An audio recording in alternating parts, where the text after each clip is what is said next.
ay rated SPG. Striktong patnubay at gabay ng magulang ang kailangan. Maaaring may masiselang tema, lengguwahe, karahasan, sexual, horror o droga na hindi angkop sa mga... Dahil nga ay natuklasan nga ni Emma na hindi nga talaga namatay ang kanyang anak, kaya naman nga agad-agad nga nilang inimbestigahan kung saan nga talaga ang kanyang anak.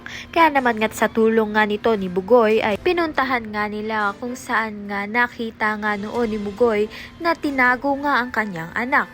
At napuntahan nga nila ang property nga nito nila Olive at pang-aabot nga sila dito at hahanapin na nga ni Emma ang kanyang anak kay Olive.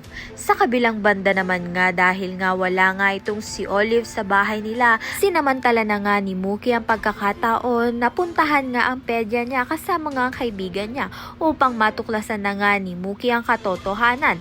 Kaya naman nga't matutuklasan nga dito ni Mookie na hindi nga akma ang iniinom niya nga gamot sa kalagayan niya dahil nga ay wala naman talaga siyang sakit.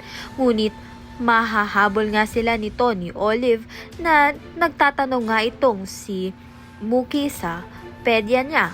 At dito na nga ay mapagsasabihan na nga itong si Olive ng pedya nga nito ni Mookie na hindi nga tama ang ginagawa niya ng mga pagbibigay ng gamot dito nga kay Mookie. At isa pa nga rito ay hindi nga siya lisensyadong doktor na nagpapagaling nga dito kay Mookie. Mapagbayaran na nga kaya ni Olive ang kasalanan niya nga dito kay Mookie at matuklasan na nga ni Emma kung nasan nga itong nawawala niyang anak.